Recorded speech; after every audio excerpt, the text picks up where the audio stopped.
porque ahora tenemos tu Espíritu y a través de Él podemos elevar estos cánticos, esta alabanza, Señor, a ti. Gracias, Padre, por ser tus hijos, redimidos por esa sangre preciosa del Cordero de Dios. Gracias, Señor, porque cambiaste nuestra vida de lamento a baile. Gracias porque tenemos un propósito que es darte toda la gloria y la honra a ti, Señor. Padre bendito, gracias. Gracias porque pronto vienes a buscarnos, Señor, y vamos a estar contigo para siempre jamás en la eternidad, donde podremos verte cara a cara, donde podamos gozar, Señor, de esas huestes celestiales, de todo lo que tú estás preparando para cada uno de nosotros. Padre, te alabamos, te bendecimos, te amamos, Señor. Bendice tu palabra, bendice a cada uno de mis hermanos. Y si hay alguna persona que hoy día todavía no te conoce y está escuchando este mensaje, Señor, toca ese corazón, quita esas vendas de los ojos para que pueda ver que tenemos un Dios digno, un Dios santo, un Dios que ha dado a su Hijo para que a través de ese sacrificio y esa resurrección tengamos vida y vida eterna. Te alabamos, Señor, te bendecimos en el nombre de Cristo Jesús. Amén. Muy bien, pueden tomar asiento, los chicos pueden pasar a la escuela dominical.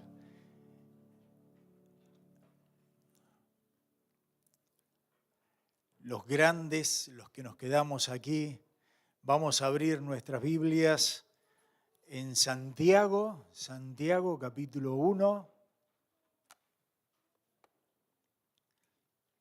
Santiago capítulo 1 y después vamos a Santiago capítulo 5. Así que tengan esos dos pasajes abiertos allí. Un gusto, como cada domingo, tenerles, verles que están bien. Hemos sido lo que no pasaron estos 2 últimos años, pasaron estas últimas semanas, de que algunos se nos contagiaron del COVID. Gracias a Dios que ha sido el famoso Omicron, que es más leve, ¿cierto? Y bueno, y están todos vacunados también, así que no tenemos problema con eso. Muy bien, vamos entonces, voy a comenzar podría decir una serie nueva. El tiempo está muy cerca, ese es el título que le puse.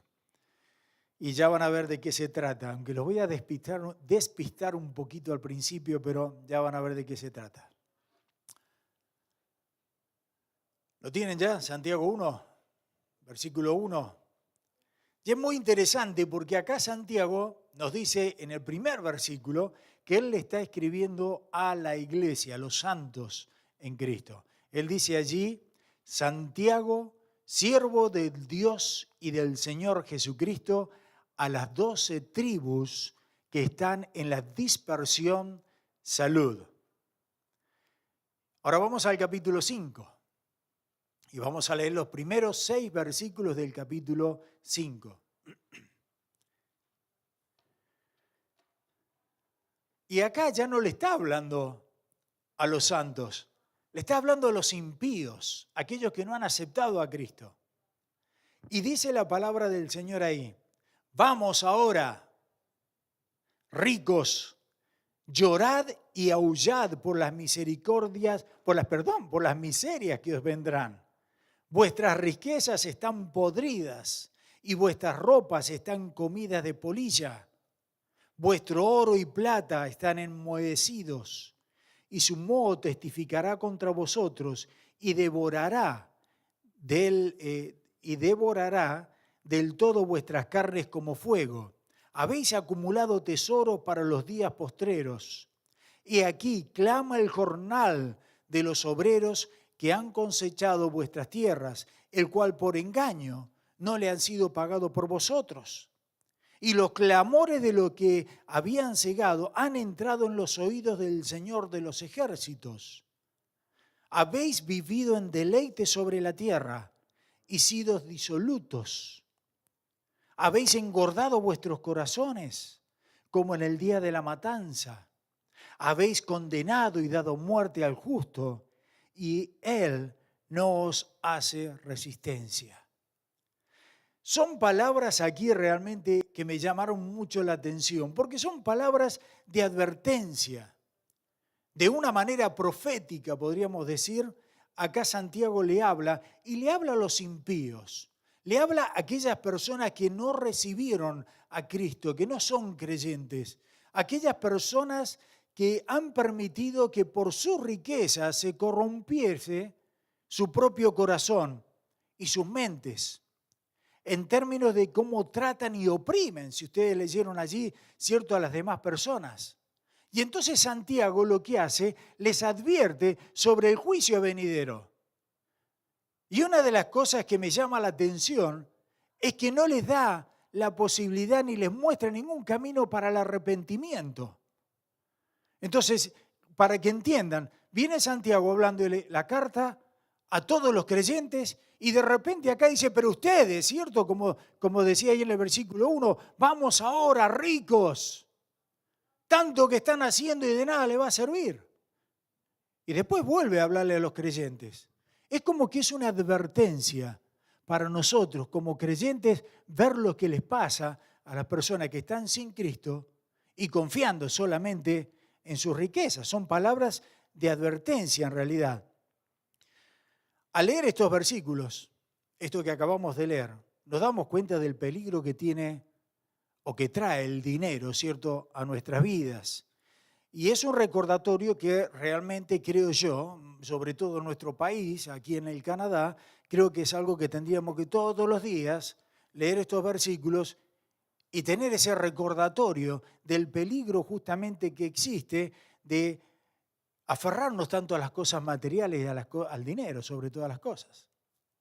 Las Escrituras, en particular el libro de Proverbio, bien escrito por el hombre más sabio, por Salomón, el libro de Proverbio nos dice, y si ustedes lo leen después buscando, ¿cierto?, los pasajes que hacen referencia al dinero, se van a dar cuenta que hay advertencia tras advertencia tras advertencia continuamente del peligro que trae justamente el anhelar, el amar el dinero.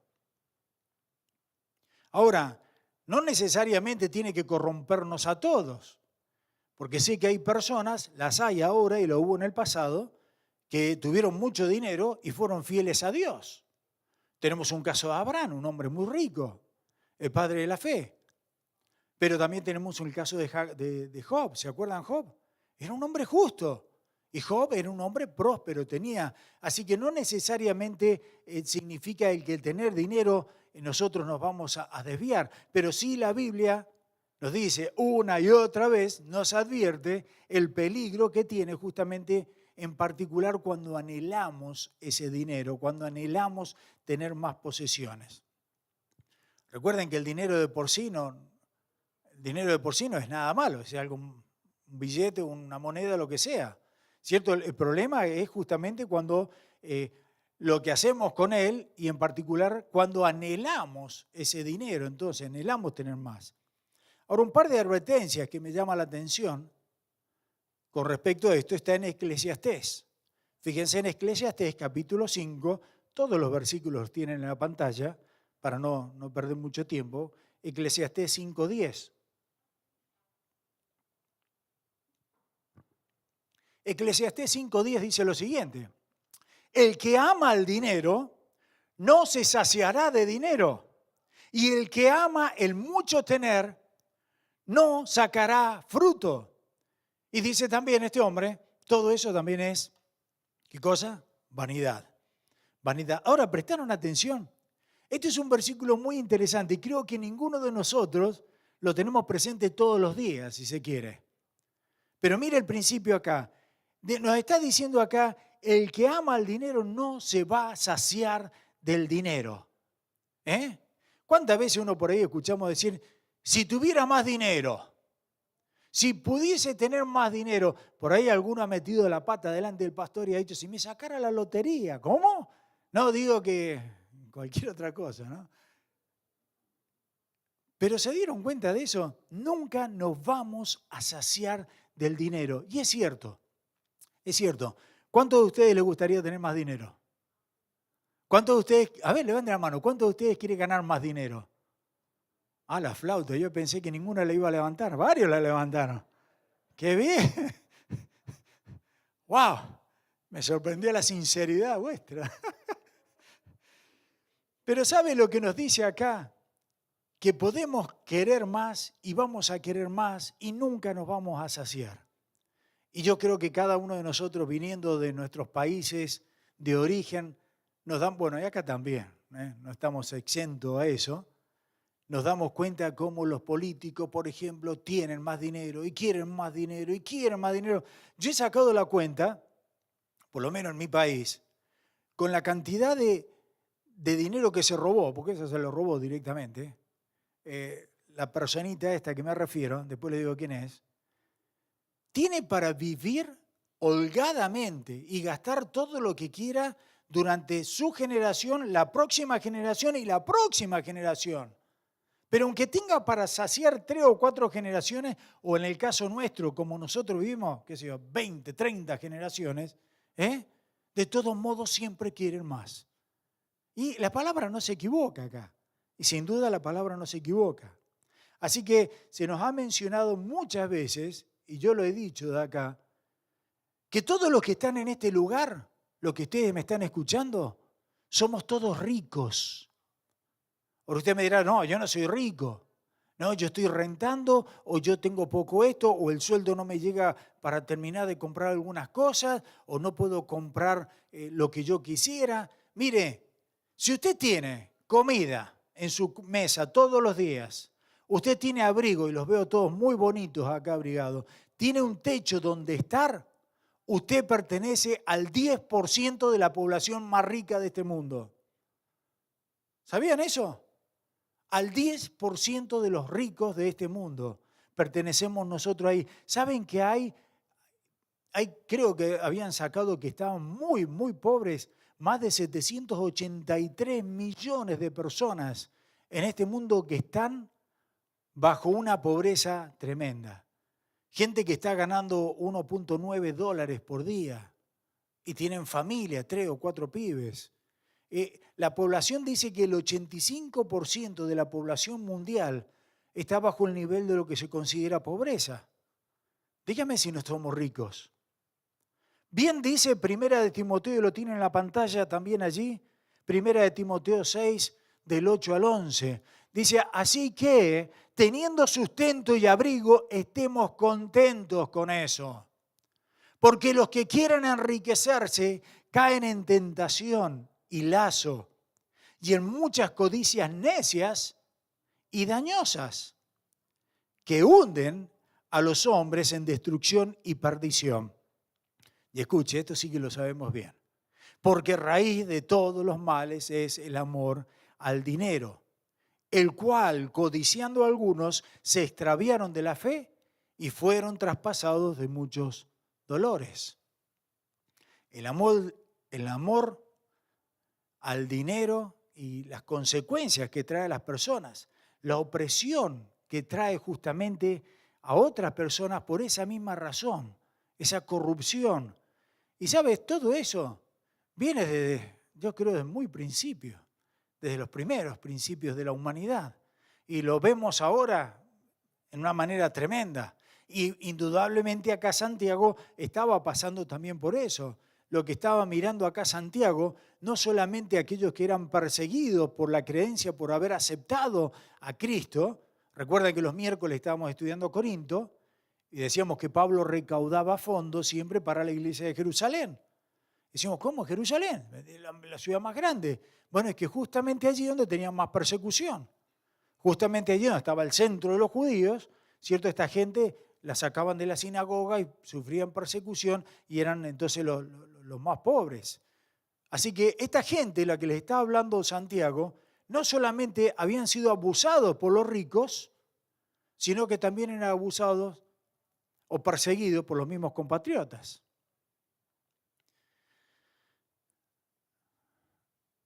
De lo que estoy diciendo nada que ver con lo que quiero hablar, pero vamos al versículo 7, que ahí es donde me quiero concentrar.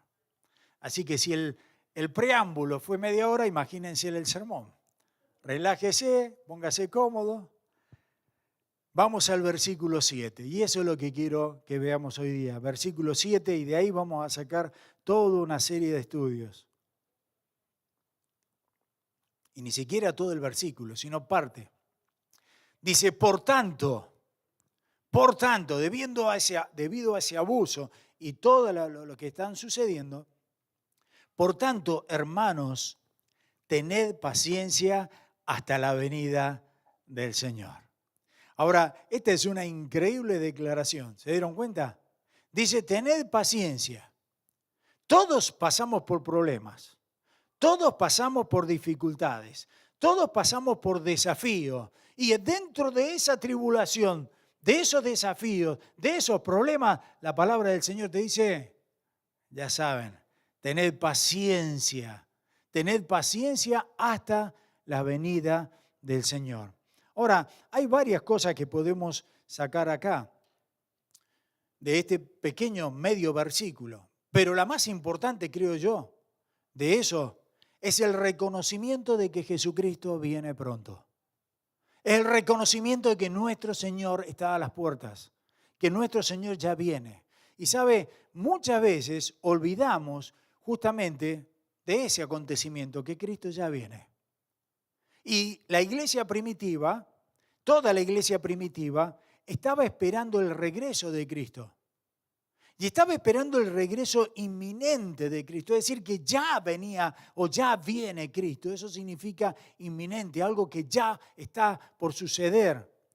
Y ese concepto dentro de la iglesia primitiva, de la iglesia en el caso acá con este hombre Santiago, era un concepto abrumador.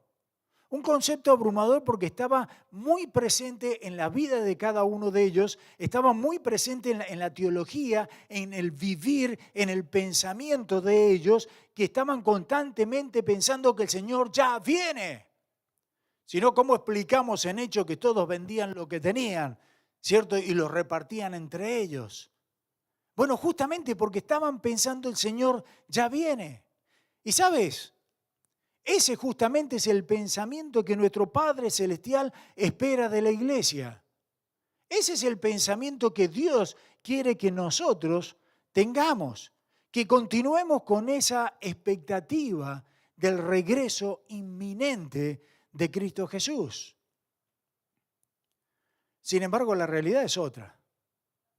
La realidad sabemos que mientras más bendiciones tenemos, mientras más seguros nos sentimos por el trabajo, por la platita en el banco, por el país en que vivo, ¿cierto? Más confortables estamos y nos olvidamos en realidad de esa inminencia que es el regreso del Señor.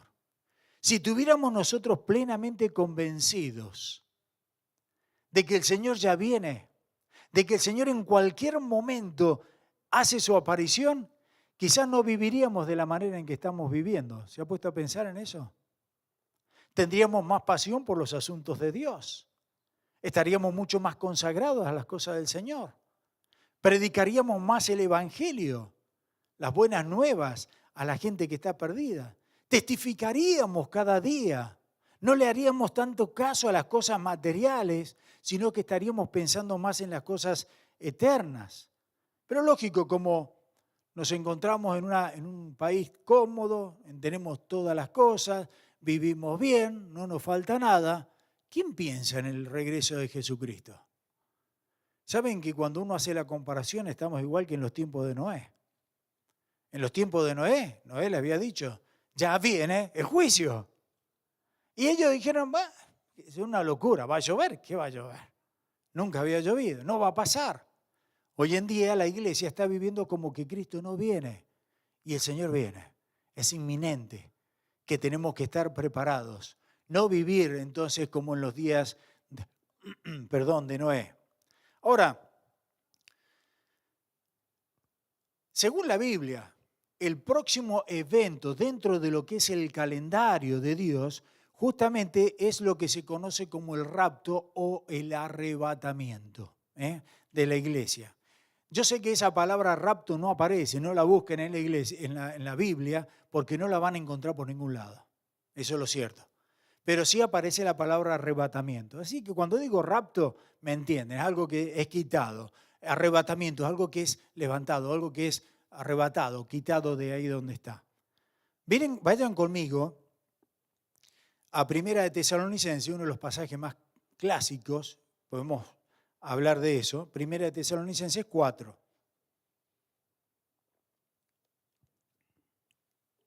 Versículos 16 y 17 nada más. Acá el contexto es que el pueblo estaba triste, muy triste por la gente.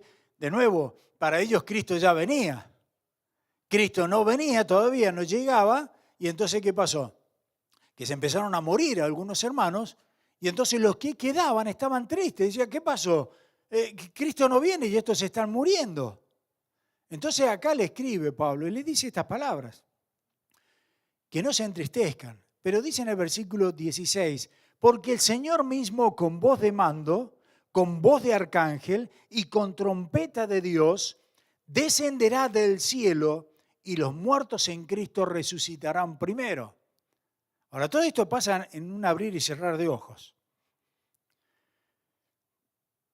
Luego, nosotros los que vivimos, los que hayamos quedado, seremos arrebatados, ahí está la palabra, arrebatados juntamente con ellos, ¿dónde? En las nubes, preste atención ahí, para recibir al Señor, ¿dónde? En el aire. Y así estaremos con el Señor para siempre. Así estaremos siempre con el Señor. Así que una de las cosas que nos está diciendo acá, que el Señor viene y viene por su iglesia. Ahora, cuidado con esto, porque hay una gran confusión y debido a que en la Biblia muchas veces se habla del arrebatamiento y se habla de la segunda venida de Cristo. Y muchas veces en un mismo pasaje tenemos cosas que nos dice del arrebatamiento y también de la segunda venida. Así que tenemos que tener cuidado porque son dos acontecimientos totalmente diferentes. Y eso es lo que vamos a ir estudiando ahora. Son dos acontecimientos. Uno va a ocurrir antes de la tribulación, otro va a ocurrir después de la tribulación. En el rapto nos reunimos con el Señor, dice el pasaje acá, en las nubes, en el aire. En la segunda venida, el Señor no va a estar en el aire, es la segunda venida que el Señor viene a la tierra. Y va a plantar, si se quiere, va a apoyar sus pies sobre el monte de los olivos y el monte de los olivos se va a partir en dos, ¿cierto? Y van a suceder muchas otras cosas más. Lo primero, el Señor vino como un siervo cuando entregó su vida y murió en la cruz y resucitó. Pero cuando el Señor venga la segunda vez, no el rapto, la segunda vez y toque la tierra, el Señor viene como un juez. La primera vez vino a la tierra para salvar, la segunda viene para juzgar. Y la primera vez, dice Juan, capítulo 3, versículo 17, porque no envió Dios a su Hijo al mundo para condenar al mundo. ¿Se dan cuenta? Sino para que el mundo sea salvo por Él. Así que la primera venida del Señor es para dar salvación, pero en la segunda venida, como les digo, Él viene como un juez. Es más, viene a juzgar, ¿cierto?, a los impíos. Viene a juzgar a aquellos que no han aceptado a Cristo Jesús. La pregunta es, ¿por qué viene a juzgar a los impíos y no a los creyentes? Alguna vez me han hecho esa pregunta. ¿Por qué vienen a juzgar a los impíos y no a los creyentes? Bueno, porque los creyentes no vamos a ser juzgados por nuestros pecados. ¿Por qué? Porque estamos en Cristo. Y esa palabra en Cristo, el apóstol Pablo la usa cantidad de veces en sus cartas. Estar en Cristo significa que nosotros, y déjenme explicarle un poquito esto, que hemos aceptado a Cristo Jesús como Señor y Salvador personal, que hemos creído entonces en la persona y en la obra del Señor, en su resurrección. Ahora el Espíritu Santo, en el momento en que damos ese paso de fe, el Espíritu Santo nos mete en el cuerpo de Cristo. Nos bautiza el Espíritu Santo en el cuerpo de Cristo para estar allí para siempre jamás. Por eso es que dice que la iglesia es el cuerpo de Cristo. ¿Amén? Así que ahora somos nosotros ese cuerpo de Cristo. Ahora, ¿qué pasa? Que los que estamos en Cristo no vamos a pasar por el juicio de condenación. Justamente el Señor pasó y pagó por cada uno de nosotros. ¿Dónde dice eso? Bueno, Romanos capítulo 8, versículos 1 y 2. Romanos 8, 1 y 2. Ahora pues, ninguna condenación hay para los que están en Cristo Jesús, los que andan conforme a la, dice, los que no andan conforme a la carne, mas conforme al Espíritu. Porque la ley del Espíritu de vida en Cristo Jesús me ha librado de la ley del pecado y de la muerte. Así que los creyentes no tenemos miedo justamente a esa segunda venida cuando Cristo venga a juzgar a la tierra. Porque el juicio, ya pasó nuestro juicio en cuanto a condenación. ¿Cuándo? Cuando confiamos en el Señor. Y lo hermoso es que los que estamos en Cristo nos dice que no hay nada ni nadie que nos pueda arrebatar de las manos del Señor. Estamos seguros, ni lo alto ni lo profundo, ni cosa visible ni cosa invisible, ni tronos ni potestades, absolutamente nada nos puede arrebatar de las manos del Señor. Y eso es la paz, si me permiten. Esa es la paz que el Señor Jesucristo tantas veces proclamó. Mi paz os dejo, mi paz os doy. Y algunos piensan, bueno, es la ausencia de problemas, es la ausencia de guerras, es que yo tengo que estar tranquilo. No, querido. La paz que el Señor nos da es que cuando estamos en Cristo no hay nada ni nadie que nos pueda separar. Amén. Si muero, voy al Señor. Nada me puede separar de su amor. Esa es la tranquilidad que uno tiene entonces como creyentes. Ahora, volviendo en el rapto no es la segunda venida.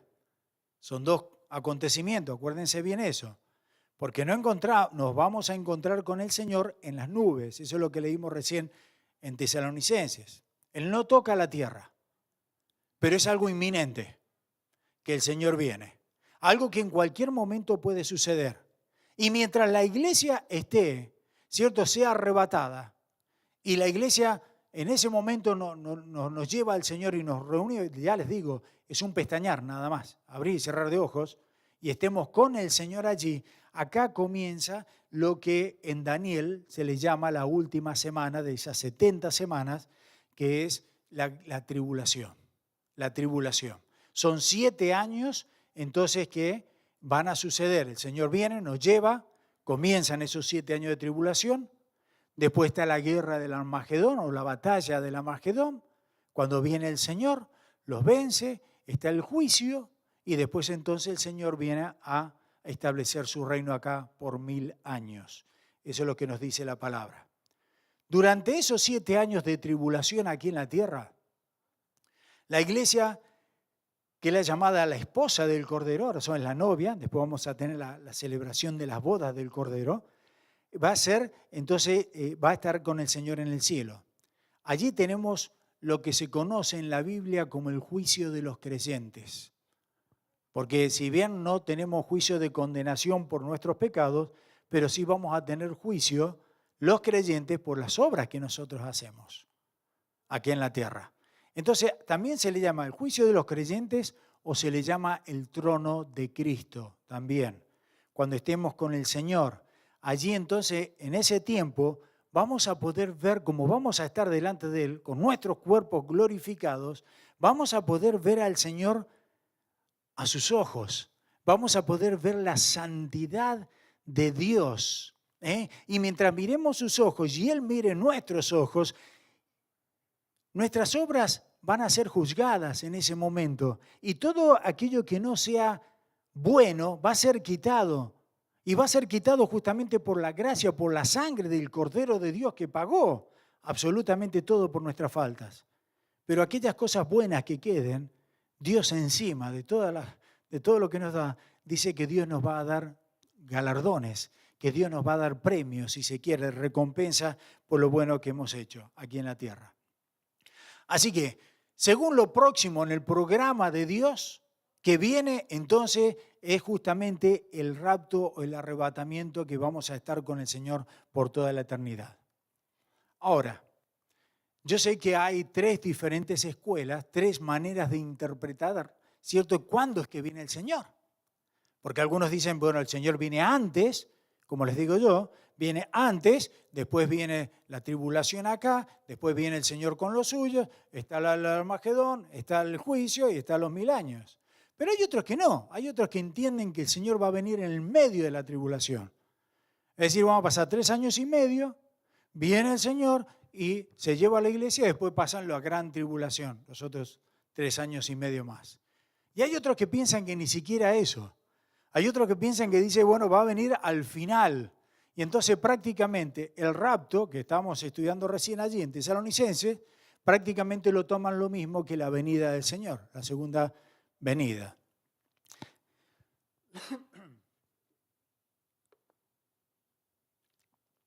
En lo personal, y ojo, a mí no me gusta dogmatizar, en lo personal yo creo que el Señor va a venir antes de la tribulación. Y yo les voy a explicar a través de estos domingos el por qué. Y si ustedes quieren, yo se los puedo mandar de manera electrónica. Hice 18 puntos fundamentales, algunos de esos vamos a ver hoy día, otros vamos a ver el próximo domingo y así sucesivamente. El por qué es imposible, desde mi punto de vista, que la iglesia pase por esa tribulación, ¿ok? Así que el que lo necesita después se los paso. Ahora, una de las cosas que pienso yo, ¿por qué la iglesia no va a pasar directamente por la tribulación? Porque la tribulación es la ira de Dios.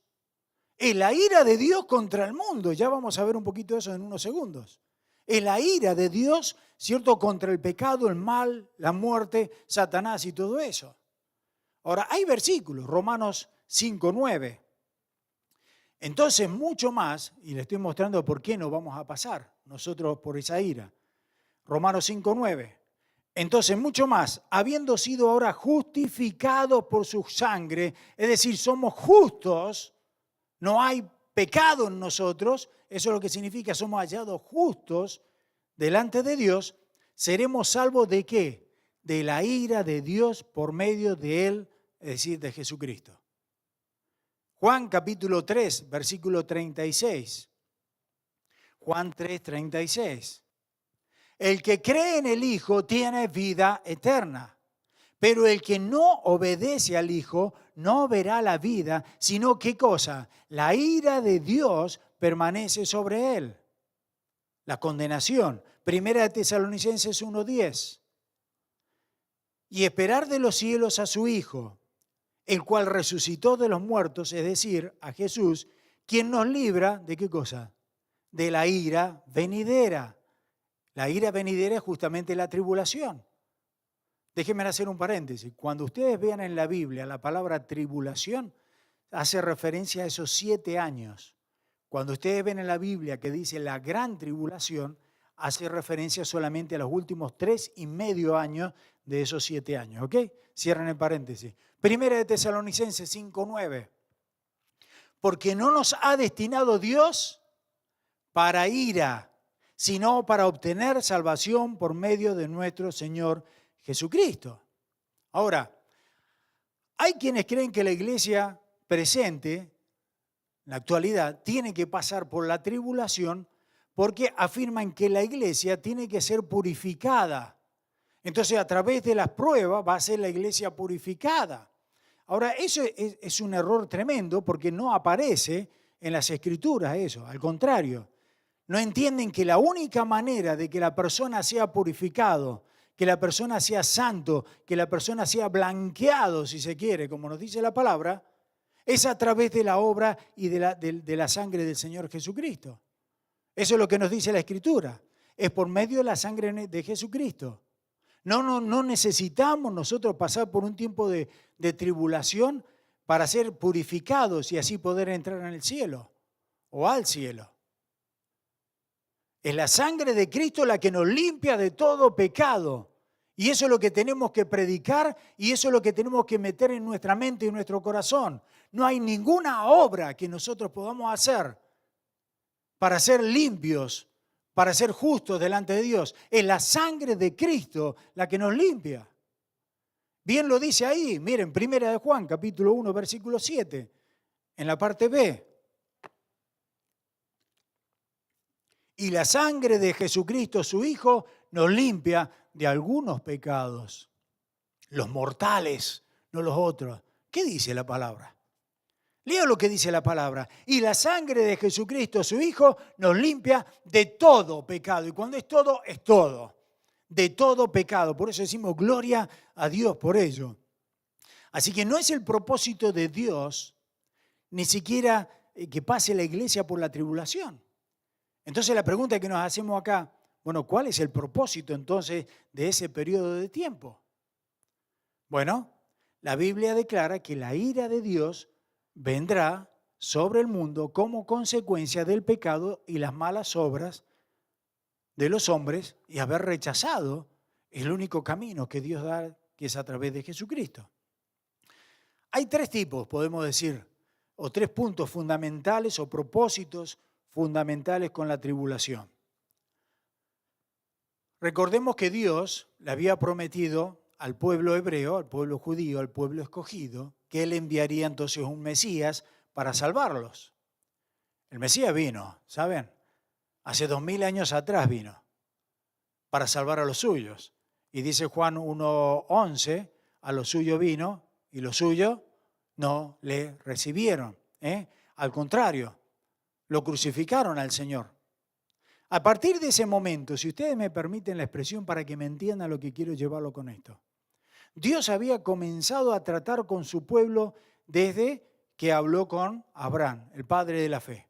Y Dios escogió ese pueblo, ¿cierto? Y Dios, si quieren, empezó a trabajar el reloj de Dios con el tema de Abraham, en el calendario de Dios. Pero cuando el Señor Jesucristo vino, y el Señor Jesucristo murió, y el Señor Jesucristo resucitó, para los suyos vino y los suyos no le recibieron, el Señor paró ese reloj. Dejó de tratar con el pueblo hebreo específicamente, y entonces ahora trata con lo que se llama la dispensación de la iglesia. Ahora, cuidado con esto, pues si ustedes van al libro de textos, va a decir la dispensación de la gracia. Está mal. Y les voy a explicar por qué está mal. Porque en realidad no es cuando hablamos de dispensación es un periodo de tiempo, ¿cierto? Entonces, algunos dicen es el periodo de tiempo de la gracia. Está mal. La salvación, entiendan bien, Antiguo y Nuevo Testamento, la salvación siempre fue por gracia. Nunca, nunca, nunca la salvación ha sido por obras. La salvación siempre ha sido por gracia. Entonces, ponerle a ese periodo de que el Señor resucitó hasta el rapto de la iglesia, ponerle la dispensación de la gracia está mal. Entonces decimos la dispensación de la iglesia, el periodo de la iglesia. ¿Ok? Ahora, una vez más, una vez que el Señor se reúne, ¿cierto? Allí, en las nubes, una vez que ya arrebata a la iglesia, Dios empieza de nuevo, ¡pac!, el cronómetro y empieza de nuevo a trabajar con el plan de los judíos, a tratar con su pueblo. Eso es lo que va a hacer Dios acá. Y ahí se hace justamente uno de los puntos para comprobar que el Señor viene antes, se hace perfectamente la distinción entre lo que es el pueblo escogido y lo que somos nosotros, ¿cierto?, como iglesia. Dos cosas distintas, entre la iglesia e Israel, si se quiere. A partir de ese momento en lo que se conoce, empieza el periodo de la tribulación, esos 7 años que les acabo de mencionar. Ahora, durante ese tiempo, el tiempo de tribulación, el Señor va a hacer 3 cosas, 3 propósitos fundamentales. Primero, estoy hablando del tiempo de la tribulación. Tú y yo, hermano, vamos a estar ahí arriba, celebrando con el Señor, en las huestes celestiales, gozando de su presencia, con un cuerpo glorificado, un cuerpo que va a poder pasar las paredes como pasaba el Señor, y todo eso es maravilloso. Pero acá en la tierra, ¿qué va a pasar? Bueno, lo primero, Dios va a llamar a la nación de Israel una vez más al arrepentimiento. Y según Apocalipsis 7, lo pueden ver en la casa, ya vamos a ver eso más adelante, hay 144.000 judíos o hebreos del pueblo de Dios que se convierten. Dice que son 12.000 de cada tribu. Saquen la cuenta, 12.000 de cada tribu por 12 son los 144.000 hombres que se nos dice acá, que van a ser testigos del Señor y ellos van a dispersarse por todo el mundo compartiendo entonces las buenas nuevas de que Jesucristo es realmente el Mesías.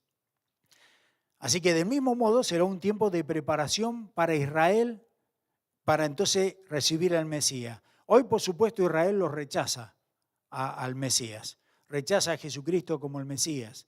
Pero durante el periodo de la tribulación entonces va a ser diferente porque va a haber una gran revelación de nuevo del Señor para mostrarle esa gran verdad. Así que primero trata con el pueblo judío durante la tribulación. La segunda cosa es que va a tratar con los gentiles, no solo con los judíos, sino también van a haber personas que tal vez ahora mismo, si el Señor viene y nos lleva, alguno de ustedes que no ha aceptado a Cristo se puede quedar acá y durante el tiempo de tribulación puede aceptar a Cristo también. No va a ser por gracia así nada más. Siempre es por gracia, pero va a tener que dar la vida ahora, porque viene la marca y todo eso que no los quiero confundir, ¿cierto? Ahora con eso. Pero justamente nos habla la Biblia de que va a haber una gran cantidad de multitud de personas de cada tribu, de toda nación en el mundo. Y que la palabra del Señor va a ser predicada hasta el fin del mundo. Ahora déjenme hacer una pequeña corrección de acuerdo a lo que yo entiendo con esto. Muchas veces escuchamos decir que tenemos que predicar el Evangelio y si llegamos hasta el fin del mundo, entonces el Señor viene. Está mal interpretado en realidad. Eso nunca va a pasar en este tiempo. Eso va a pasar durante el tiempo de la tribulación. Durante el tiempo de la tribulación, todo el mundo, claro, es un tiempo de juicio, pero todo el mundo va a saber de Cristo Jesús. Ahí es donde toda nación va a saber, toda tribu, toda nación va a saber acerca de Jesucristo. Pero viene el fin. Ahora, la tercera cosa, trata entonces con los judíos, trata con los gentiles, pero la tercera cosa es que Dios va a tratar especialmente con Satanás también. Miren allí en la pantalla, le tengo Apocalipsis capítulo 20, versículo 1 al 3. Dice, vi a un ángel que descendía del cielo con la llave del abismo y una gran cadena en la mano. Y prendió al dragón, la serpiente antigua, que es el diablo y Satanás, y lo ató por 1000 años, y lo arrojó al abismo, y lo encerró, y puso su sello sobre él, para que no engañase más a las naciones, hasta que fuesen cumplidos 1000 años, y después de esto debe ser desatado por un poco de tiempo. De modo que acá nos dice que el periodo de la tribulación tiene que ver entonces con la nación de Israel, tiene que ver entonces con los gentiles y tiene que ver también con Satanás. Eso es lo que nos está diciendo allí. Ahora, la Biblia, en el libro que más nos habla justamente de lo que es la tribulación, es Apocalipsis. Y es interesante que en los 3 primeros capítulos, y este es uno de los 18 puntos que tengo en el papel para mostrarles, que es interesante que en los primeros 3 capítulos del Apocalipsis le habla a las iglesias del Asia Menor. ¿Se acuerdan de las 7 iglesias? Que está Éfeso, Esmirna, y bueno, y termina con la Odisea, creo que la última. Hasta el capítulo 3. Desde el capítulo 4, que es justamente cuando comienza todo lo que es la tribulación, no aparece nunca más la palabra iglesia. No aparece más. Desde el capítulo 4 de Apocalipsis, que es donde empieza la tribulación, no vas a ver nunca más, durante todo ese periodo, la palabra iglesia. ¿Por qué? Porque la iglesia no está en la tribulación. Ahora recién va a aparecer en el capítulo 22 del Apocalipsis 22:6, que hace referencia a la iglesia, y ahí es cuando Juan ya está haciendo la salutación, está cerrando entonces el libro. Durante esos 7 años, imagínense, si realmente la iglesia tuviera que estar en la tribulación, Dios no tendría que haber puesto, algunos van a quedar y presten atención que acá allá. No, no hay nada, no hay ni una mención de que la iglesia va a estar durante ese tiempo de tribulación. Ahora, no hay razón para que la iglesia tenga que atravesar tampoco ese tiempo, porque el cuerpo de Cristo, una vez más, la iglesia, hemos sido redimidos, hemos sido salvados, hemos sido limpiados por la sangre del Señor. Ahora somos nosotros puros ante los ojos del Señor. Ahora somos nosotros la novia del Señor. ¿Ustedes creen que el Señor sería capaz que su novia pasara por toda esa tribulación? Pregunta, ¿no? Así que no hay razón. Si la iglesia fuera a pasar por la tribulación, Otro punto interesante. Entonces los tesalonicenses, en vez de estar tristes, como leímos recién en el capítulo 4, estarían contentos. Y estaríamos contentos nosotros también ahora. ¿Por qué? Porque entonces los que morimos nos vamos directamente al Señor. Sabemos eso y no tenemos que pasar por la tribulación. Sería regio eso. Pero mire, ni siquiera Pablo utiliza eso para consolarlo, sino al contrario. Dice Pablo, mire, 1 Tesalonicenses 4, antes leímos del 16 al 17, ahora voy a leer del 17 al 18. Luego nosotros, los que vivimos, los que hayamos quedado, seremos arrebatados juntamente con ellos en las nubes para recibir al Señor en el aire y así estaremos para siempre con el Señor. Por tanto, alentaos los unos a los otros con estas palabras. Alentaos porque el Señor viene y no vamos a estar en ese juicio. No vamos a estar en ese tiempo de ira del Señor. No vamos a pasar por esa tribulación. ¿Se imaginan lo malo que sería Dios si nos hubiese dicho, alentaos porque les va a caer una... ¡Ja! Alentaos porque van a sufrir, van a perder la... ¡Ja! ¡Qué lindo! No tiene nada que ver con eso. Esta gran tribulación, y este es un punto que quiero que presten mucha atención también, por favor.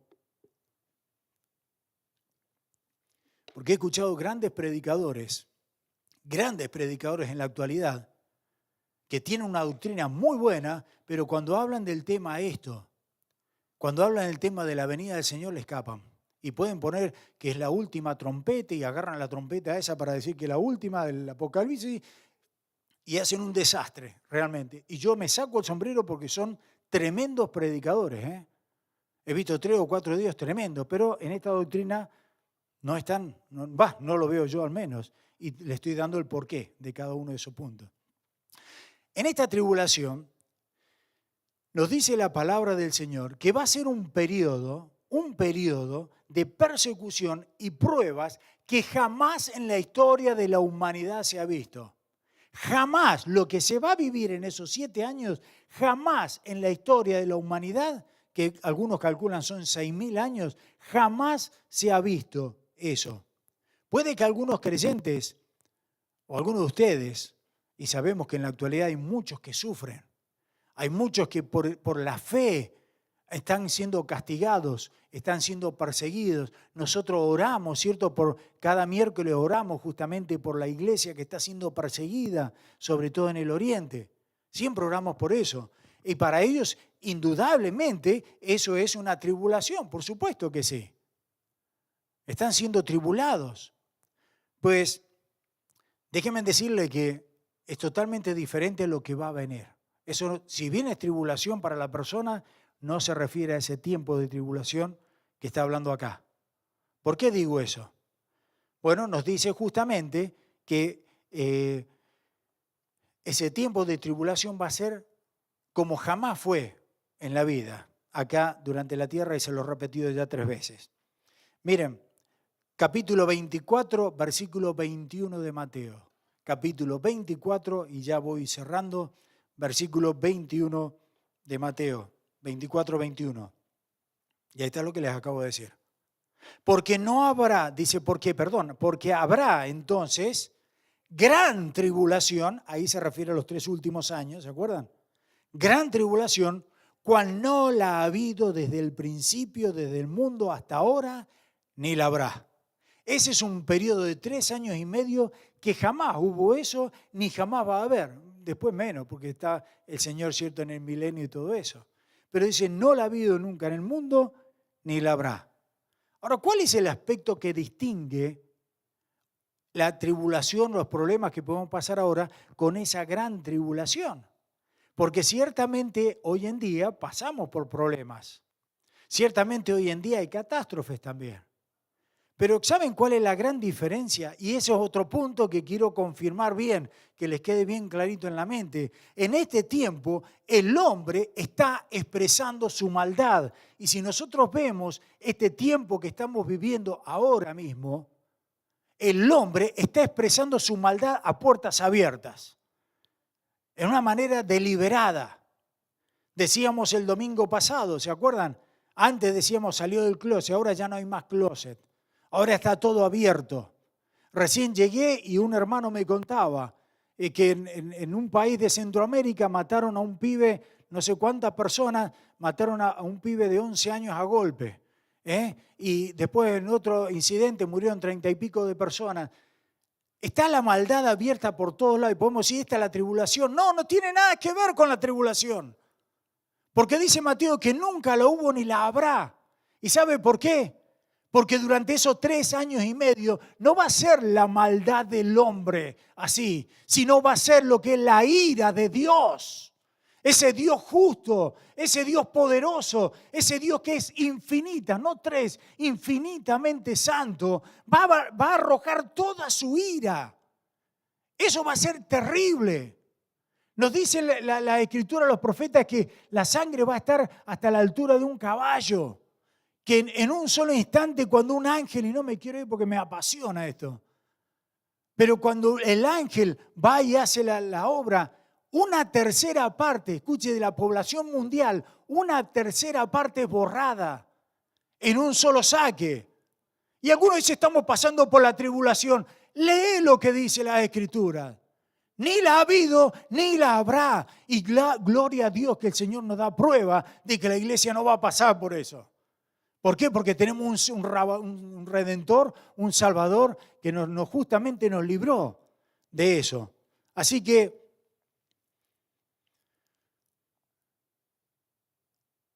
tenemos como iglesia que esperar esa inminente venida del Señor. Otro punto se me viene ahora a la mente. Decimos que la venida del Señor es inminente. ¿Amén? Estamos esperando que el Señor venga en cualquier momento, ¿o no? ¿Sí o no? Bueno, dice Mateo 20, ahí lo tienen creo en la pantalla, Mateo 25:13. Lo tienen allí, ¿no? Ahí está. Dice, velad, es decir, estén con los ojos abiertos, estén atentos. ¿Por qué? Dice, velad pues, porque no sabéis el día ni la hora en que el Hijo del Hombre ha de venir.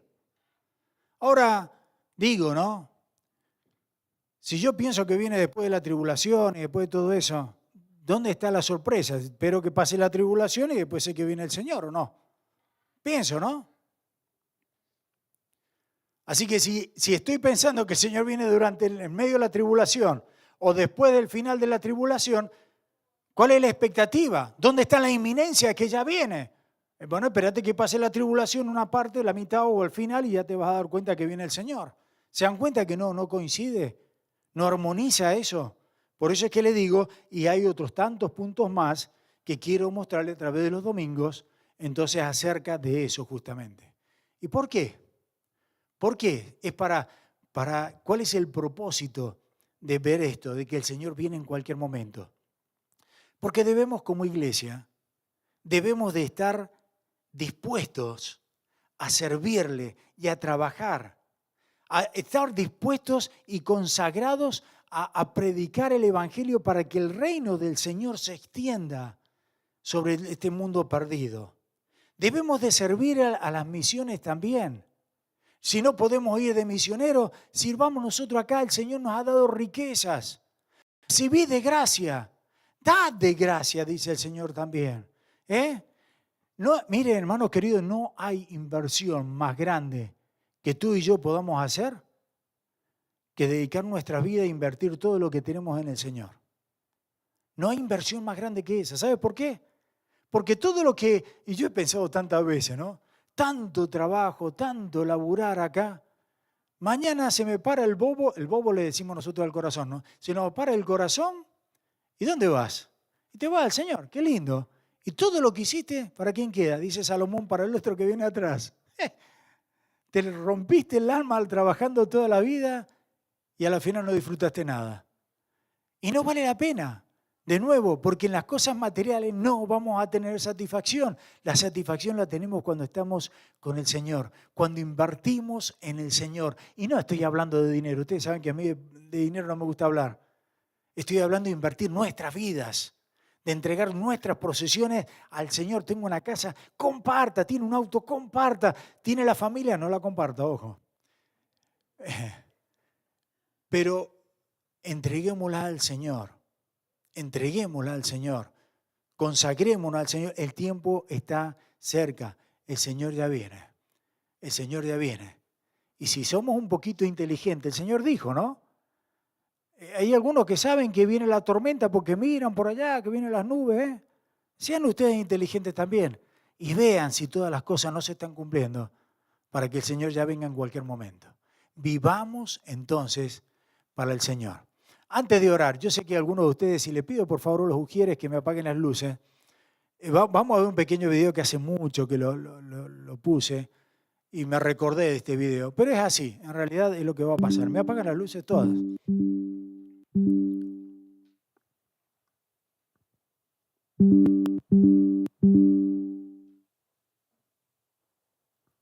Jesus comes. Pensaste mal,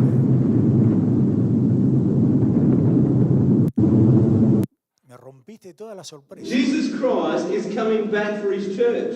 The Bible says in Matthew chapter 24 verse 42, "Watch therefore, for you do not know the hour your Lord is coming." I want you to know, church, that Jesus Christ could come this month, or he might come next week, or he could even come.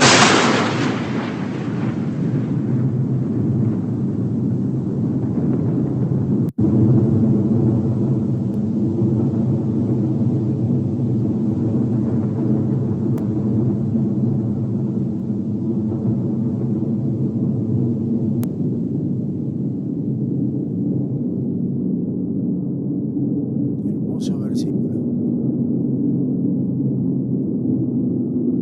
¿Estás listo? Me gustó esa pregunta. ¿Estás listo? Y saben que la palabra del Señor nos dice que hay una sola manera para estar listo. Y es caminar en Cristo, vivir a Cristo, recibir a Cristo como Señor y Salvador personal. Él lo dice en Juan 14:6, yo soy el camino y la verdad y la vida. Nadie viene al Padre si no es por mí. Lo que tenemos que hacer es reconocer que somos pecadores, pero el único requisito es cree en el Señor Jesús. Cree que es Dios, que vino, que murió y cree que resucitó para darnos vida. Y cuando tú le dices en una oración sincera, no siguiendo una oración mía, dile al Señor con tus palabras, perdóname, sé que soy pecador, sé que estoy perdido, te ruego que me perdones, acepto a Cristo en mi corazón como mi Señor y Salvador. ¿Sabe? La palabra del Señor nos garantiza que en ese mismo instante tú tienes vida y vida eterna. Y cuando pase eso, nos vamos todos juntos con el Señor. Padre eterno, gracias por tu palabra. Gracias, Señor, por esa promesa que tenemos, que sabemos que en cualquier momento, Señor, vienes a buscarnos. Padre, yo estoy gozando cada día al despertar de que puede ser ese día. Para algunos, dice el apóstol, lo llaman como una gran tardanza. Pero sabemos muy bien, Señor, que para ti 1000 días es como un año y un año como 1000 días. Gracias, Padre, porque estamos seguros en tus manos. Y sabemos que no necesitamos nada que nos purifique más que la sangre preciosa del Cordero de Dios. Yo te pido, Señor, una vez más, como cada día, que si hay alguien que no te conoce, que toques ese corazón y que hoy día pueda asegurarse ese lugar en el cielo y asegurarse una vida eterna y asegurarse que tu espíritu mora en él y poder tener una vida totalmente diferente. Padre, gracias, gracias. Pedimos tu bendición, haznos estudiar la palabra, haznos seguir tu consejo, el consejo del Espíritu, no de hombre, y poder crecer cada día más en ella. Padre, te alabamos, te bendecimos, llévanos con tu paz y con tu bendición. Señor, te amamos de lo más profundo de nuestro corazón. En Cristo Jesús oramos y te damos las gracias. Amén. Muy bien, que Dios les bendiga entonces, hermanos. Nos estamos viendo el miércoles, Dios mediante 7:30 para seguir nuestros estudios de 2 de Corintios. Que Dios les bendiga.